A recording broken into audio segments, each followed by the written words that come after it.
بسم اللہ الرحمن الرحیم۔ السلام علیکم ورحمۃ اللہ وبرکاتہ۔ سپریڈ اسلامک انفارمیشن چینل کی طرف سے آج ہم آپ کو ان 3 انسانوں کے بارے میں بتائیں گے جن سے قیامت کے دن جہنم کی آگ بھڑکائی جائے گی۔ تو چلیے ہم اپنا آج کا سبق شروع کرتے ہیں۔ ہمارے پیارے رسول اللہ صلی اللہ علیہ وآلہ وسلم نے ارشاد فرمایا، 3 ایسے انسان ہیں جن سے قیامت کے دن جہنم کی آگ بھڑکائی جائے گی۔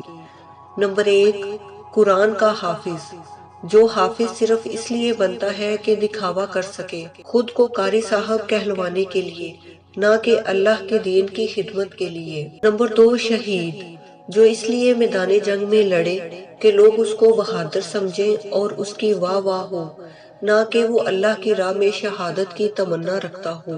نمبر 3، مالدار، وہ مالدار جو دکھاوے اور جھوٹی عزت کمانے کے لیے بہت صدقے خیرات اور صلہ رحمی کرتا ہو۔ ایسے تینوں انسانوں سے قیامت کے دن جہنم کی آگ بھڑکائی جائے گی۔ اللہ تعالی ہمیں توبہ کی توفیق عطا فرمائے۔ السلام علیکم ورحمۃ اللہ وبرکاتہ۔